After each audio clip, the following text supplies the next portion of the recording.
কয়েকদিন আগে সাইফ আলী খানের বাসায় মধ্যরাতে প্রবেশ করে দুর্বৃত্তরা। ওই সময় অভিনেতাকে ছুরি দিয়ে আঘাত করে পালিয়ে যায় তারা। গুরুতর জখম অবস্থায় মুম্বাইয়ের লীলাবতী হাসপাতালে ভর্তি করানো হয় অভিনেতাকে। পরে অস্ত্রোপচারের মাধ্যমে সাইফের শরীর থেকে 2-3 ইঞ্চি একটি ধারালো বস্তু বের করেছিলেন চিকিৎসকরা। বর্তমানে আইসিইউতে চিকিৎসাধীন রয়েছেন এই অভিনেতা। এদিকে সাইফ আলী খানের উপর ছুরি দিয়ে আঘাত করার হামলার ঘটনায় তোলপাড় গোটা ভারত। ইতিমধ্যে অভিযুক্ত মোহাম্মদ শরীফুল ইসলাম শেজাত নামে এক ব্যক্তিকে গ্রেপ্তারের পর জিজ্ঞাসাবাদ চালিয়ে যাচ্ছে মুম্বাই পুলিশ। অভিনেতার এই সময়ে শারীরিক অবস্থা বিবেচনায় তার কাছে পরিবারের বাইরের কাউকে আসতে দেয়া হয়নি। এদিকে সামাজিক যোগাযোগ মাধ্যমে বেশ কিছু ছবি ছড়িয়েছে, যেখানে দেখা যাচ্ছে শাহরুখ খান, সালমান খান, বিরাট কোহলি, অমিতাভ বচ্চন সাইফের সঙ্গে হাসপাতালে দেখা করছেন।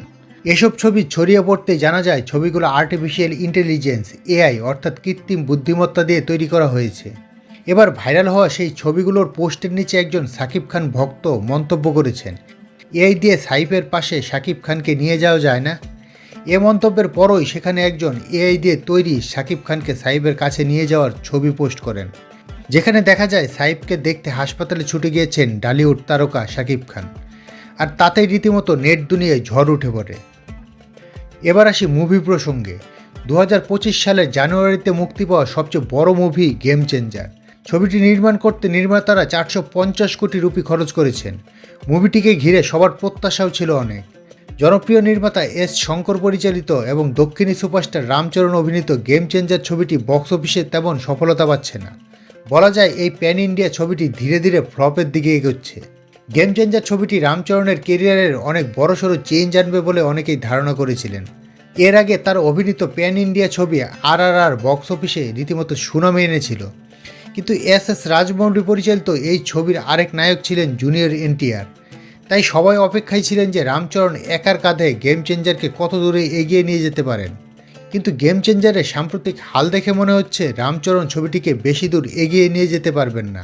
10 জানুয়ারি মুক্তি পেয়েছে এই ছবিটি, কিন্তু প্রতিদিনই গেম চেঞ্জারের বক্স অফিস আয় পড়তির দিকে দেখা যাচ্ছে। রামচরণ ও কিয়ারি আদভানি জুটির গেম চেঞ্জার ছবিটি ওপেনিং ডেতে আয় করেছিল 51 কোটি রুপি, যা খুবই ভালো একটা ওপেনিং কালেকশন ছিল। কিন্তু তারপর থেকেই সব পাল্টে যেতে শুরু করে। গেম চেঞ্জার মুভির প্রথম 4 দিনে মোট আয় করে মাত্র 96.15 কোটি রুপি। এর আগে রজনীকান্ত, অক্ষয় কুমার অভিনীত এস শঙ্কর পরিচালিত 2.0 মুভিটিও তেমন দর্শকদের মন জয় করতে পারেনি। জনপ্রিয় ওয়েবসাইট সেকলিংকের রিপোর্ট অনুযায়ী 11তম দিন শেষে আয় করে এই মুভিটি 125.97 কোটি রুপি। এখন গেম চেঞ্জার সামনে কতটুকু গেম চেঞ্জ করতে পারবে এটাই দেখার বিষয়।